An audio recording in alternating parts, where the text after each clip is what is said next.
Another type of manipulation is bots and trolls. Let's find out what's the difference between them, how to spot them, and how to protect ourselves. Many profiles created are bots, short for robots, pretending to be a real person, but rather are anonymous, artificial identities coordinated by real people who do not want to disclose their real names and intentions.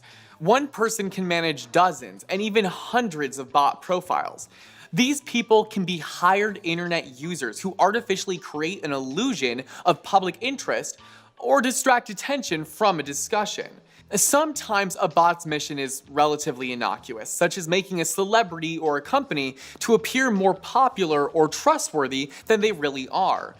Other bots' purposes can be more harmful, to distort reality by creating an illusion of popularity of individuals or phenomena in order to polarize society, stir up hatred, and disseminate the ideas their creators want.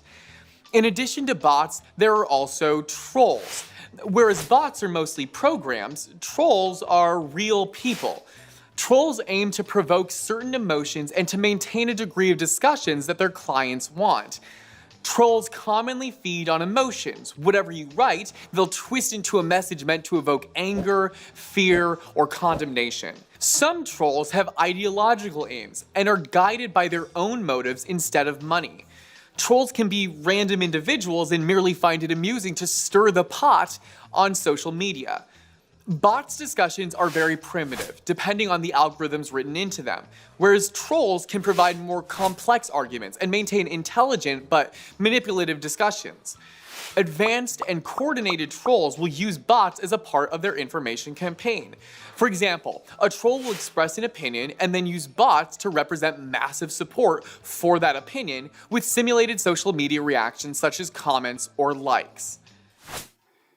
Politicians, actors, reality stars, and athletes are all over social media today, and many have millions of subscribers. However, the New York Times discovered some of these followers are bots that were purchased. No one will take you seriously if you don't have a noteworthy presence, said Jason Schenker, an economist specializing in industry forecasts.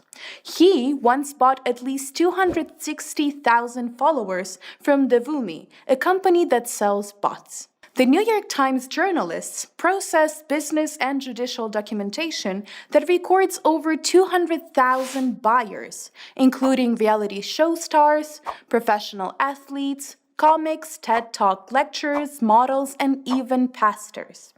Customers mostly bought followers for themselves. Sometimes, relatives, assistants, or subordinates purchased bots for others. The Chinese news agency, Xinhua, has paid for hundreds of thousands of followers and reposts on Twitter to spread the propaganda of the official party policy abroad. And the Kremlin designed an agency of propaganda trolls and bots with political intentions, which was later widely publicized and investigated by the FBI. In 2016, Facebook and Twitter announced that they discovered suspicious activity from the Internet Research Agency, a St. Petersburg-based bot farm which managed these accounts. The agency is well known to specialists as one of the main centers of spreading Russian propaganda on social media. They used Facebook, Twitter, and Google to create and disseminate false news and pre-2016 US presidential election propaganda. An army of bots distributed thousands of messages and comments on social media under artificially managed accounts. All this information targeted American voters through the mechanisms of free and paid social media propagation, including promo campaigns and ads that referred to online propaganda pages. So, how can you spot a bot or a troll? First, pay attention to the username. Are there capital letters, special signs, numbers in the name? These can all be an indication of a fake profile. The next thing to pay attention to is a profile photo. Is it genuine or taken from the internet? Is it a real person on the avatar or some object, animal, imaginary character? Does it look convincing?